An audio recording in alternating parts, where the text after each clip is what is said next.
Thank you. It's a real honor, real pleasure to be here with you today. And so I don't even know what to call y'all. I'm from Austin, Texas, so I'll throw around the y'all quite a bit. But what do you call a bunch of people attending a stretch conference? What do you call this community? Stretchites? Stretchies? I don't know, stretchies sounds a bit like a poorly branded name for undergarments. So if someone knows what you call this community, please help me out and let me know. So the title of my talk today is called Change Isn't Complicated, It's Complex. Now, many of you may be thinking that I just said the same thing twice. English, if it isn't your mother tongue, these are kind of maybe nuanced words. And hopefully by the end of this talk today, you'll have a bit of separation between these two concepts. Like you mentioned, I was at Intel for a number of years. My last role at Intel was as a kind of internal change agent, a consultant, if you will, for product development teams. And we very much specialize in the curation of methods and practices to try and make the organizations better. And so I'm here today to share with some of the concepts with you. Now, this is a little bit about my own journey as a change agent. When I first started at the company, it was very much kind of a command and control approach to change, largely informed by things like the scientific management. And the company had these, $6 billion, $8 billion factories running 24/7. And so change was very, very tightly controlled. And I was going through this kind of new employee rotation program at the time. We had the opportunity to talk with the CEO of the company, which is a kind of a great honor for someone that had only been at Intel for maybe a month or so. And this is like the number 2 person in charge of the company. He's reporting directly to Andy Grove, who was our CEO at the time.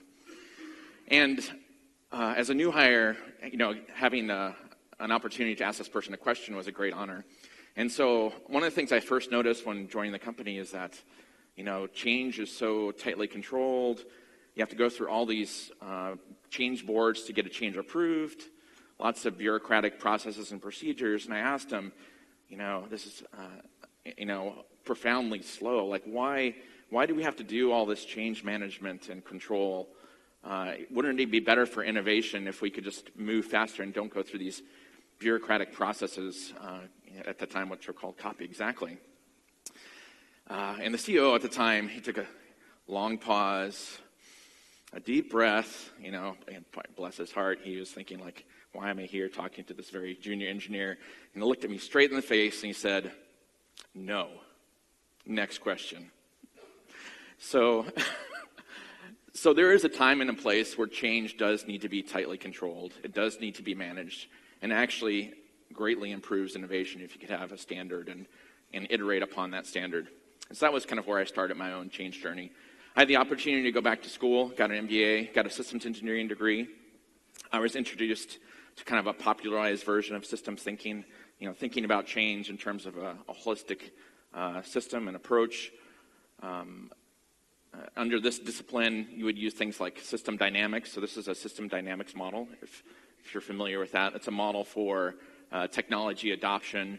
You have these different stocks and flows, right? You have this one population here of potential adopters. You want to shift them to become adopters of your technology or your product or your service. And it's just a matter of creating a model and finding the levers for change. So what valves do I need to change? What buttons do I need to push to get this change to happen faster? And so we use these models, as part of our change programs. We had, different stocks of classes of people. We had the adopters, the resistors, and so it was all about trying to understand how do we model change for a large organization. Now, there's some utility in this as well. You could create these, kind of cool flight simulators, and they actually are more like a game that you play. Perhaps one of the downsides is because it is a bit of a game that there is a quote-unquote right answer, right, to these types of simulations for change. But you can develop some intuition, some ideas about how you might affect change in your organization. Now, kind of the third age that I encountered around the same time was kind of the concept of complexity and complexity theory. And that's really where this talk is going to go now. It's about taking a complexity-informed approach to change. And one person that I highly regard and look up to, and that's mentored and trained me over the years, his name is David Snowden. He is the author of the Kineton Framework. He is from Wales, so Cynefin is a Welsh word. This is his framework, and so I'll walk you through it if you're not aware of it. So Cynefin, it's not pronounced Cynefin, it's pronounced Cynefin. That's kind of the first test. It's like one of my colleagues said, it's like Kevin with a sneeze. That's a bit funny, so maybe you'll remember it that way. The simple translation is a habitat or place. It's kind of where you feel comfortable, but it's also got this more maybe nuanced definition of where you feel at home. It's a place where you belong. So, for example, for me, Austin, Texas is very much my Cynefin. It's where I feel at home and whatnot. And this model really is a bit of a situational awareness model. Situational leadership is kind of these management 101 type of concepts, right?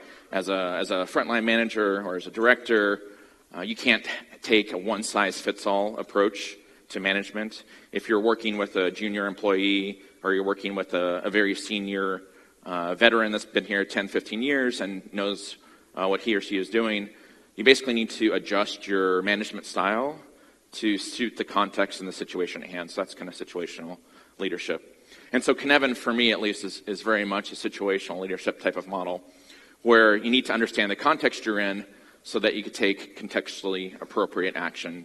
And if you don't understand the context of you're in, very much as metaphored in this photo here, if you're not aware of kind of the nature of the circumstances that you're in, you might think you're okay when in reality you're, half a hair from disaster or crisis. So this is a quote from David Snowden, and this is his photo here if you're not familiar with what he looks like. So the nature of the system determines the way we can know things, how we make decisions, and how we can act. So basically the nature of the reality that we're in, of the environment that we're in, determines how we should operate, how we should acquire new knowledge, and based on that we can take kind of contextually appropriate action. Now, one of the easier ways I'd like to introduce Kineton Framework is drawing it as a spectrum. So on one end of the spectrum you have maybe decisions or environments or circumstances that are completely chaotic. And chaotic in this context are things like it's real crisis. Your house is burning down, your organization is going through some massive catastrophe, maybe your online service is offline and it's kind of all hands on deck to try and get things back up and running. Now, the other end of the spectrum, this is where things are very obvious, very mundane. Everyone in the organization knows what the right thing to do is. It's just a matter of getting on with it and doing that right thing. Now, there's 5 domains in the Kineton Framework. 2 more of them are kind of complex and complicated, and these are the 2 words that we'll try and tease apart throughout this talk. And then the last domain is disorder. And disorder basically means you're actually somewhere on the spectrum between chaotic and ordered. You're just not sure yet. So maybe you need to do a little bit more homework. Or disorder also looks like maybe the team is having a bit of a debate. So I think things are complicated. My teammate thinks things are complex. And we're having a differing opinion and argument, if you will, about what the right approach is. And so we just have to, appreciate each other's perspective, have a dialogue, question each other on why I think it's complicated, why he or she thinks it's complex, and hopefully move forward that way. And that's one way of getting out of disordered. Now, I'd like you to imagine wrapping these 4 domains around, kind of like in a horseshoe arrangement, right? And now we're going to draw some boundaries between these domains as well, because as you transition from one domain to another, it's often very important to characterize this as a boundary transition, because when human beings cross boundaries, we change our behaviors, we adopt new ways of thinking. So boundaries are actually very important for this particular model, which is intended for social sciences. Now, this also describes why disorder is going to live kind of here in the center of the model, and why we have a fold or a cliff, if you will, between this transition from obvious to chaotic. So this transition is actually very different than the other types of transitions across these boundaries. And so we're left with this kind of weird-looking, organically drawn squiggle diagram, right, with the kind of the foot at the bottom meant to be kind of a fold, like a folded piece of paper, a fold in the state space if you're a mathematician. And this is where it's kind of a step function down between obvious and chaotic. Now, as we go through this framework, we'll go through it a couple times, but we'll be talking about the the nature of constraints that are at play in each of these domains and how that affects the cause and effect relationship. And we'll also talk about, based on the fact that this is the nature of reality, this is the situation that you're in, and this is how you should make decisions and act accordingly. I'll do this fairly quickly. There's lots of literature. There's an HBR article on this, so you could go and search it and do some research if you find this topic intriguing. So I'll kind of quickly go through this portion of the talk. Starting with the obvious domain, this is where you have a very direct cause and effect relationship. Things are tightly coupled together. You have very rigid constraints. This is where best practice lives, and best as in optimal. There is a singular best way of doing things. The appropriate response here is just kind of sense the situation, categorize it, and respond accordingly. So if anyone's had their internet service go off at home, you pick up the phone, you call your internet service provider, and they start walking you through some sort of script, some sort of best known way to get you back up and running. Typically, you'll hear them say things like, have you tried to unplug your modem for a minute and then plug it back in? Or you make sure the connections are correct and things like that. And they'll start to triage and walk you through that. So this is where methods like checklists and standard processes really shine. The next domain is the complicated domain. Here we have governing constraints. It's not quite as rigid, if you will, as the obvious domain. This is where you have several good practices. There's not a singular best practice. Oftentimes when you try and impose a best practice on a bunch of perhaps engineers, when the engineers know full well that there's many good ways of addressing this problem, there isn't a singular best, you'll get some pushback from engineers when you try and impose a singular way of doing things as opposed to recognizing that there's several good alternatives. This is really where you need to sense and analyze and then respond. Analyze as in bring in the experts, rely on their knowledge, do that analysis, do those calculations, and come up with several good answers. Now, crossing over to the other side of the model, we have the complex domain. This is where we have enabling constraints. These are constraints that actually help move the system forward. The agents in the system kind of co-evolve. So the agents are influenced by the constraints of the system, and in turn, the agents can actually influence the system themselves and change it. And this is where we have this concept of emergent practice, and the appropriate response here is to probe, sense, respond. I'll talk a little bit more about probes a bit later. It's a kind of a specialized word. But essentially, you want to nudge the system, perturb it, find out what's happening, and by doing that, you could start to kind of evolve things forward. The next domain is the chaotic domain. This is where crisis lives. This is true catastrophe, if you will. Here you have little to no constraints. Not all crises are a bad thing. A lot of novelty, a lot of innovation can actually come out of crisis. I'm not sure if you've heard the phrase, never let a good crisis go to waste, right? But when your house is on fire, when your IT is down or your systems are down, it's kind of, 24/7 troubleshooting. A lot of bureaucracy, a lot of outdated processes kind of get thrown out the window during a crisis, and you could really do quite a bit of innovation. So never let a good crisis go to waste. So next time your organization is in crisis, think about investing a little bit in an innovation team to take advantage of that crisis. And here, the appropriate response is just to act, sense, respond. Don't do analysis. Don't try and figure things out. Just contain the situation, act quickly, and hopefully you could move the system forward up into the complex domain. And the last domain is in the center. Again, this is the disordered domain. This is where you're not actually sure which of the four domains you're in. Exploratory practice, explore things, discuss divergent opinions. You might need to tease things or break things apart. I think it's often safest to probe in this area as well. So do some sort of small perturbation to the system to understand your situation a little bit better. This is a bit of maybe an older framework for Cynefin. So you could think of the obvious domain as the known knowns, the complicated domain as the known unknowns, and then in the complex domain, this is where you have the unknown unknowns. And actually, chaotic, you could think of this as almost unknowable. Even if you had, kind of 5 years and hundreds of engineers looking at this, there's still really no way of knowing what actually happened in a chaotic situation.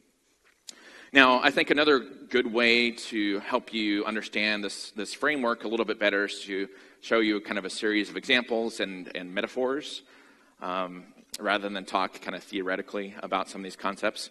And one of the dangers, and this is maybe a cautionary tale, but there are going to be these metaphors or these objects that I'm going to be showing you that aren't, wholly in one domain or another. There are going to be some parts of it that are mostly like this situation, and there's always going to kind of be a nuanced corner case where things might be in other parts as well. So we are going to have these, problems using metaphors at some point, because on the fringe, on the edge, there's going to be some classes of things that can't be, fully categorized into a single bucket, much like this platypus. So some of the metaphors I like to use, you can think of complicated systems are things like, watches or very intricate, maybe clocks or things like that. Lots of moving parts. You could actually, take out these parts and do some maintenance on it and rebuild it and things like that. So these are complicated devices. They are predictable. There's a degree of predictability. And the other metaphor here is like a forest for complex systems. This is much more kind of an ecology, if you will, right? You have lots of moving things. It's evolving and whatnot. I think one of the funnier versions of this is from a gentleman, I think he's South African, so forgive me if I mispronounce his name, but I think it's Paul Cilliers. I'm not sure how you actually pronounce his name, but he has this funny quote, which is helpful for remembering it. But he says, "A jumbo jet is complicated, but a mayonnaise is complex." And I'll just stew on that. Why is that? Why is a jumbo jet complicated and a mayonnaise is complex? Well, a jumbo jet, you could, take it apart, tear it down to its constituent parts, do some maintenance procedure on it, stick it in a hangar over a weekend, have the technicians walk away, come back, rebuild it, and it's still a jumbo jet. At the beginning of the process, it was a jet. At the end of the process, it's a jet. You could decompose it. You could reassemble it, right? And it's a predictable, kind of ordered system.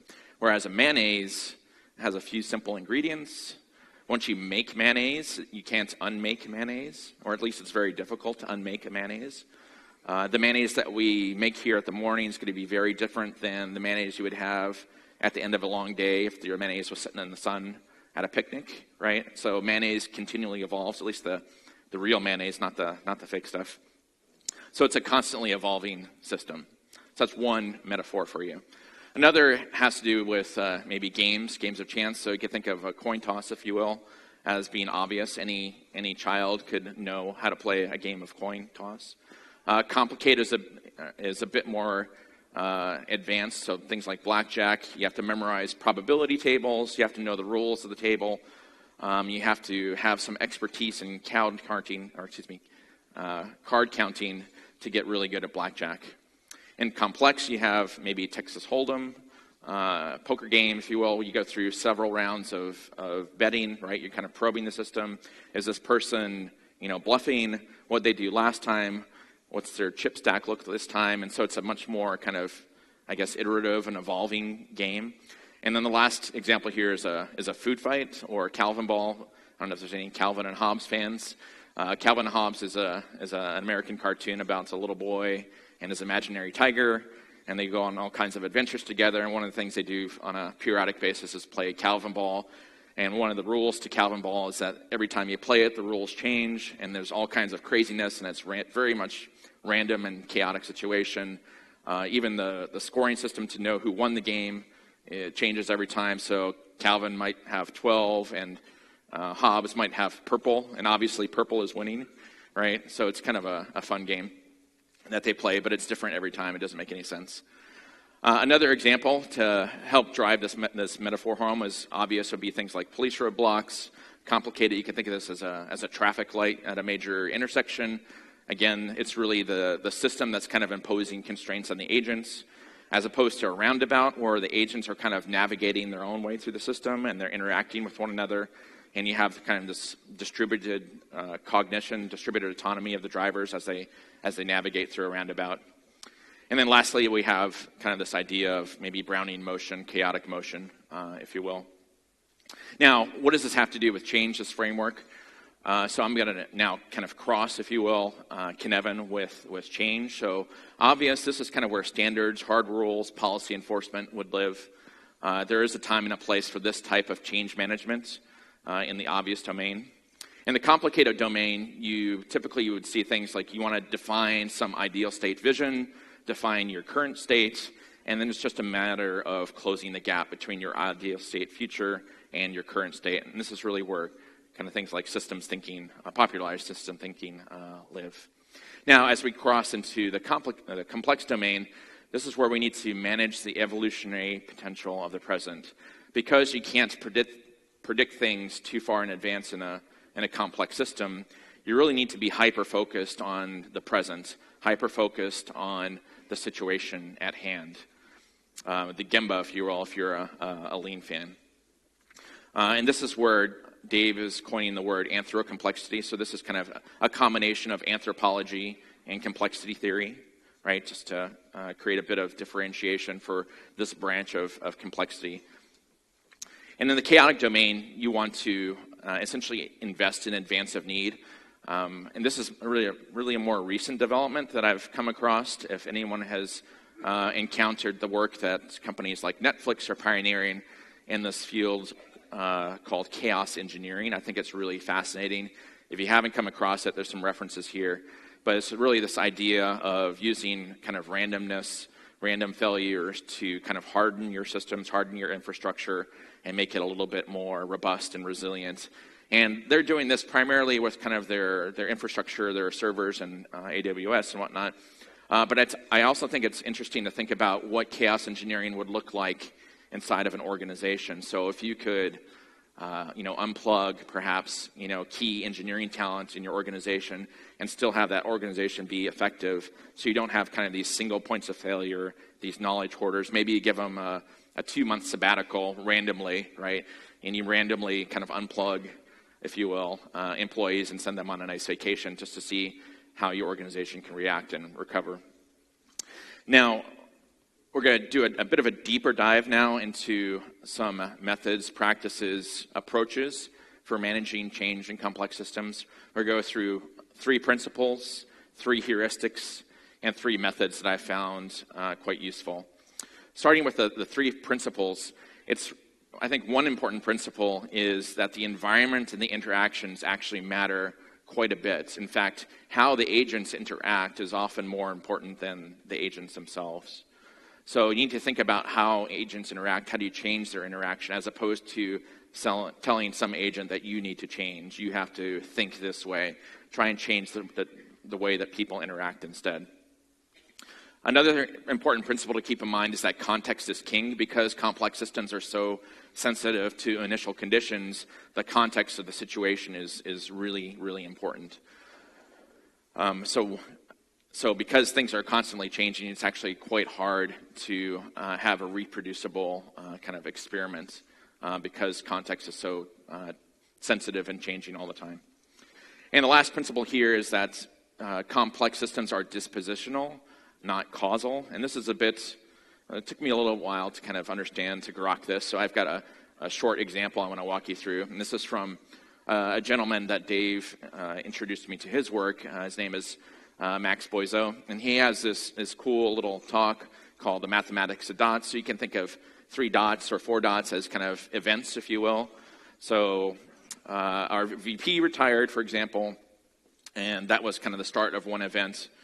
And as you connect things together, you kind of create these patterns of dots. So, for example, if your VP were to retire, a new VP comes in, perhaps from outside the company. That VP might be less aligned or more aligned with the changes they're trying to promote within your organization.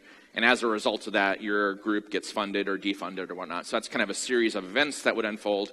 And by looking backward, you could say, okay, A caused B, B caused C, C caused D, and that's why we are where we are today. So you have this kind of retrospective coherence effect. Now, the problem with the mathematics of dots is that if you have 4 dots, you have 6 linkages. You could have up to 64 possible patterns the way that these events can unfold. If you go up to 10 dots, which is actually not that unreal for 10 things to kind of affect your organizational change that you're trying to drive, there's 45 ways that these 10 events could link up. And this is really the punchline. How many, just pause for yourself, and actually maybe turn to one of your neighbors. I'll make it a little interactive, but turn to one of your neighbors and make a guess for how many possible patterns 10 different events could link up. What do you think that number is? So tell your neighbor what you think that number is, and we'll just kind of lock it in. Obviously, it's going to be a fairly big number. How big? 35 trillion. Right? So there's 35 trillion ways that you could connect 10 dots together. So don't try and predict it. You're never going to do it. This is why systems are dispositional, not causal. They look causal looking backwards. You could see how 10 things would string together and connect. But going forward into the future, it's almost impossible to predict. So hindsight does not lead to foresight. And for the mathematicians that actually want to know the formula, there's the power law formula for you. Now, we also have 3 heuristics that we're going to talk about.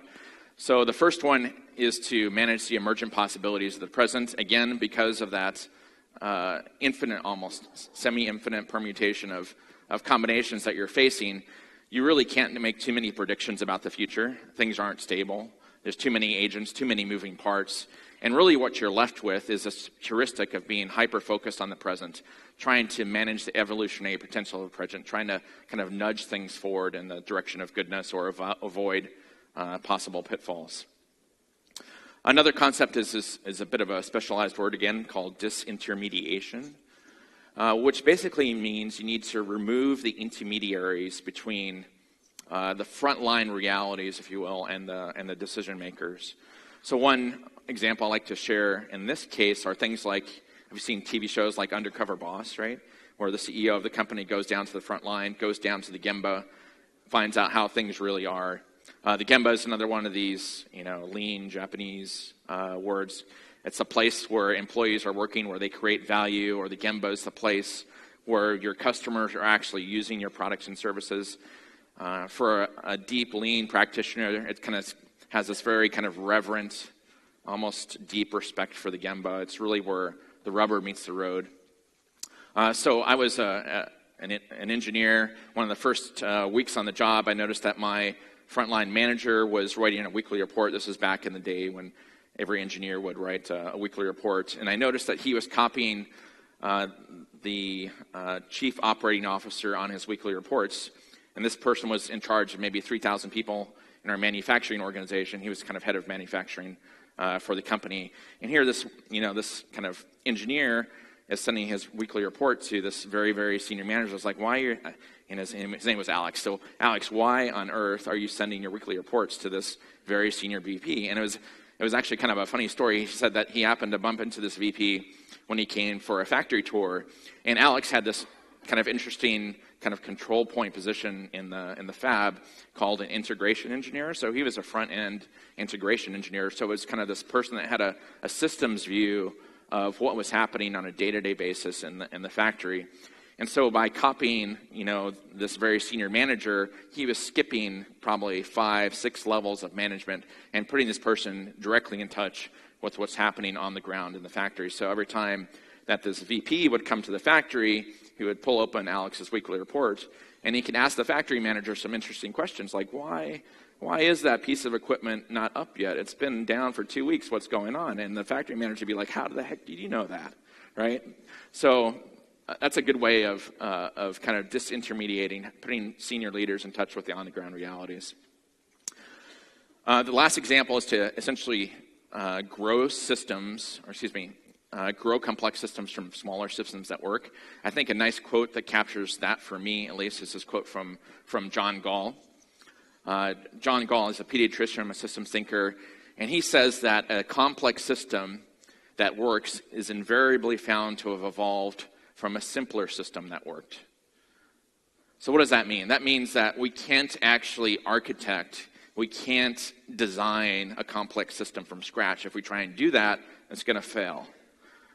The right approach, the right heuristic, if you will, is to actually start to grow, start to cultivate, find out what's working in the here and now, in the present, and amplify that, right? Grow things from where things are as opposed to trying to architect some grand change that's never actually going to materialize because it doesn't align with the evolutionary potential of the present.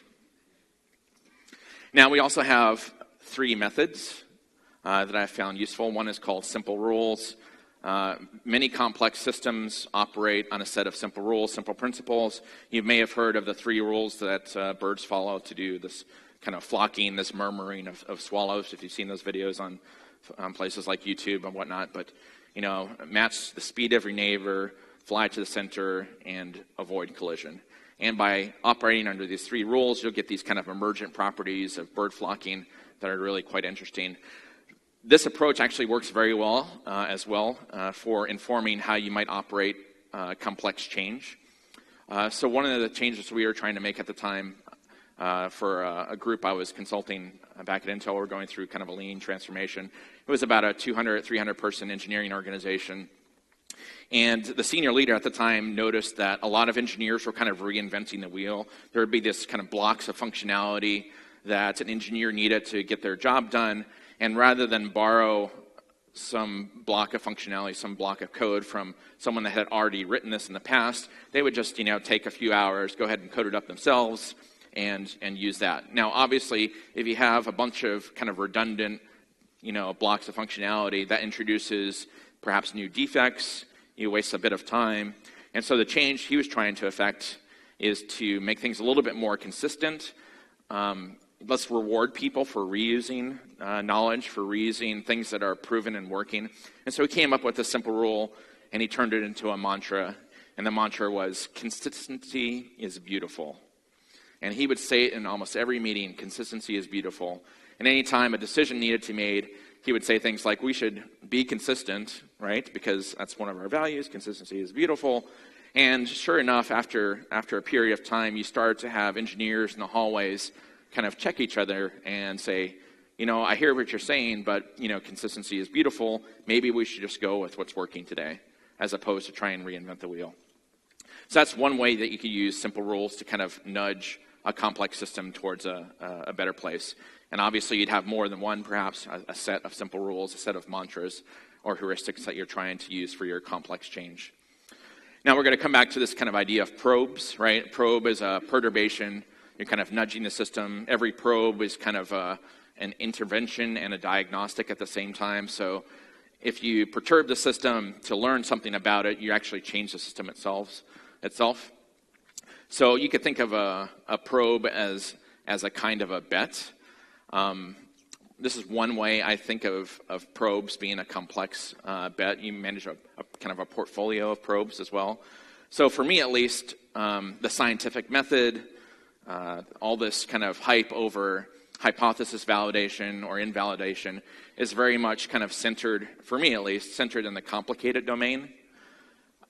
Typically, when a scientist discovers and validates some new hypothesis, they pick up the phone, they call a colleague at another lab, another university, and say, hey, I made this awesome discovery. Can you reproduce it? Can you repeat it? Right? So essentially, it's a search for reproducibility, for stability.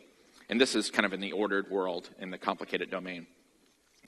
Now, in the complex domain, things aren't always repeatable. You could think of probes as kind of a portfolio of bets. We might launch a probe today, a pilot, if you will, and it might work very, very well for this part of the organization. And we try the same probe in another part of the organization, but because the context is different, it fails horribly. And another kind of maybe a bit disturbing, result of this type of thinking is that just because your probes, just because your interventions are working today, doesn't mean that they're going to work tomorrow, right? The system is like mayonnaise, it's constantly evolving. So whatever you're doing today that's working may actually stop working tomorrow. So things are not stable, right? Your hypothesis might be validated today and invalidated tomorrow because the system has evolved. The last method I'd like to talk a little bit about is another method that Dave Snowden introduced me to. It's his version of sensemaking.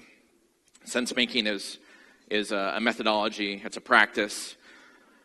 It's really a form of distributed ethnography based on narrative. So human beings, complex adaptive systems, complex human systems. We use a lot of narratives. We use stories. You can think of this as like water cooler conversations or the conversations you might have with an employee or a colleague over lunch. These are the rumors, right? Rumors and myths have a lot of agency in human systems as well. They can, kind of take on a life of their own, if you've heard that phrase before. So with this approach called sensemaking, you're collecting a bunch of narratives. You're having people send in stories, send in experiences, and and this is kind of where the distributed ethnography part comes in, but you're actually having the people send in the stories, add layers of meaning on top of these stories by signifying them by answering questions. So you can almost think of it as they're tagging their narrative, they're tagging their story with how they felt, with how critical was this incident, with how long are they going to remember it, or what's their story about. So you're essentially tagging your narrative with a bunch of metadata. And once you have this pool of stories tagged with metadata, you can start to do some interesting analysis, and we'll kind of walk you through a short example of that.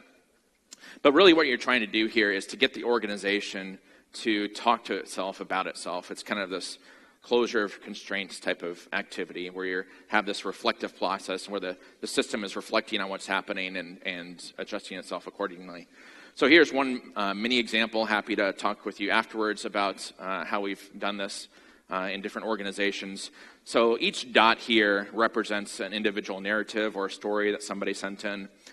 They color-coded their story based on the effect on business, a positive effect on business, a negative effect on business based on their story.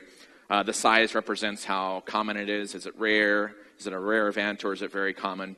Now we're plotting this against X and Y axis. On the X-axis, you have, this is the employees or the person sending in the story. This is their perceived perception with regards to, are they on the same page as their manager, right? So on one hand, they are on the same page as their manager. On the other hand, they're misaligned. They're not on the same page as their manager.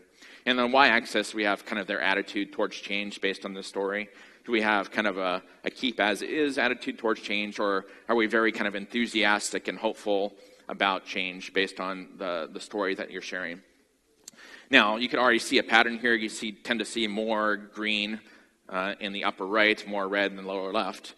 And this is really kind of a key phrase that Dave uses, but he asks leaders at every level in the organization, how do we get more stories like these and fewer like those, right? So what probes, what interventions can we come up with to try and nudge the situation such that we amplify the green stories and try and get more of them, and we dampen the conditions that are producing the red stories so that we could kind of constantly evolve and move this complex system that we're in to a better place. So with that, I'm going to leave you with a couple of parting thoughts. Complex change. We do need to have more of these kind of ecological metaphors for change as opposed to manufacturing ones. So think about a change agent as a gardener or a change leader as someone that's cultivating the right conditions for change as opposed to I am the architect for change, or I'm going to drive change, or I'm going to tell people what to do. I'm going to tell people how to act. You can't do that, right? These are a couple of koans. Koans are kind of, profoundly deep questions or stories or statements. They're used in Zen practice. I'm not a koan expert by any means, but I do think that it's an interesting approach for kind of reflecting on and thinking about these complex changes. So one koan you may have come across is the more things change, the more they stay the same, right? So you could ponder this, think about it a little bit. What does this mean? It seems to be a little bit contradictory. But if you reflect on this, you realize that the more change you introduce into an organization, the more people tend to fall back on the status quo. So they get numb to the monthly change process that's being deployed upon them. So I have a proposal here for everyone, a new koan, if you will, for change agents. And it's how do you work with people, with where they are at, with what you have, to make small changes for the better? So reflect on that as a change agent. It's about going to the Gemba, staying in touch with the Gemba. It's about Kaizen, continuous small improvements. Thank you for your time.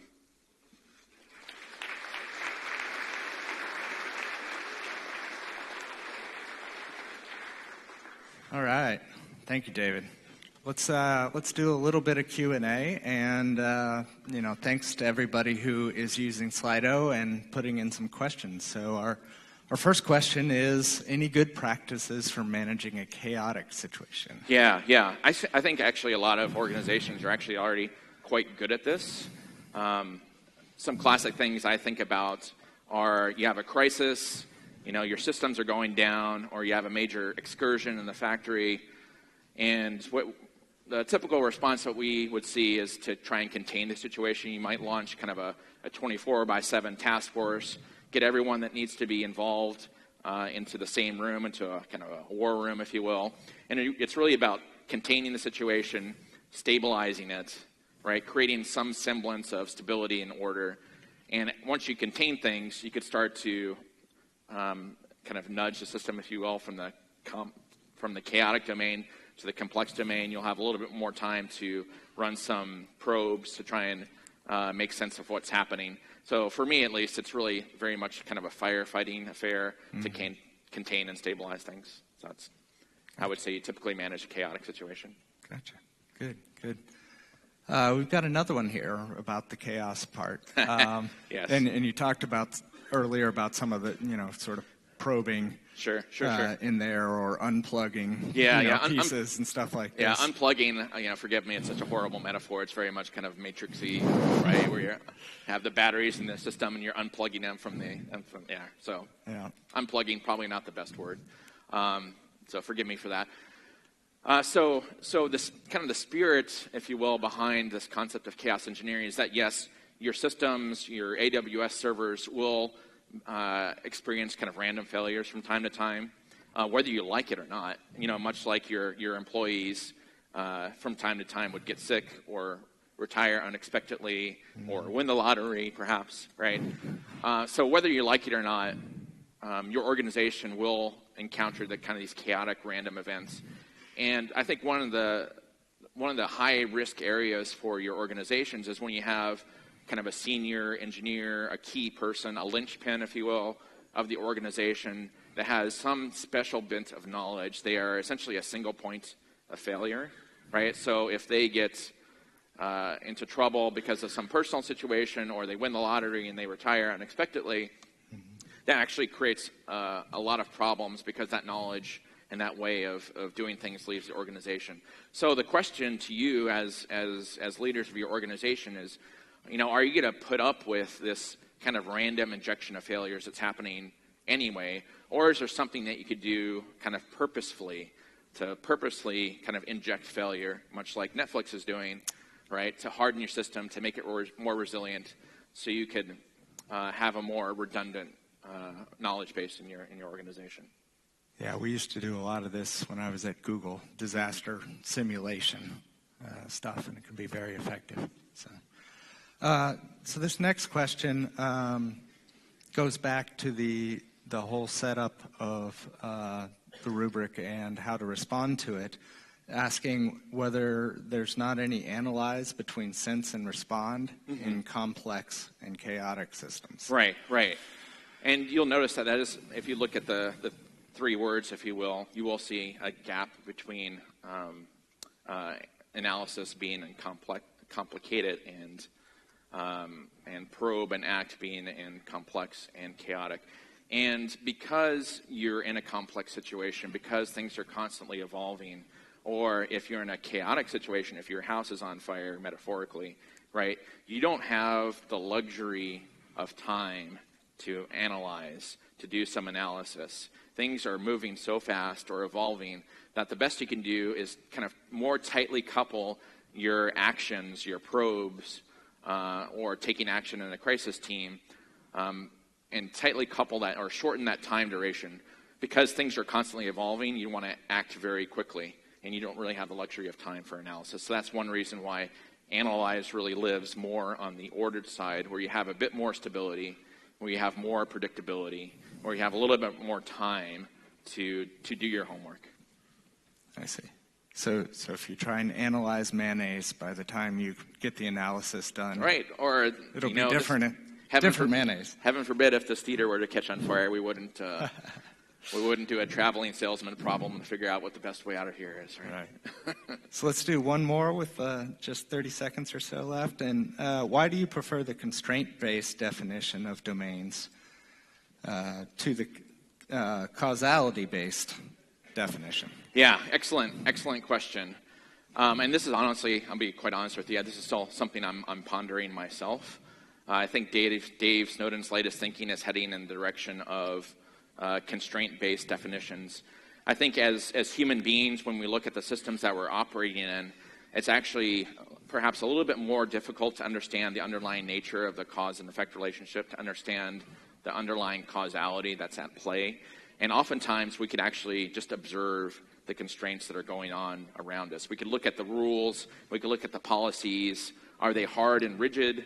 Are they more permeable and flexible? Is there some ambiguity in the constraints? So I think constraints, for me at least, tend to be a little bit more, observable, if you will, or diagnosable, understandable, if you're trying to analyze your situation. Great. So. Great. Thank you very much. Let's have a round of applause for David. Thank you. Thank you. Appreciate it.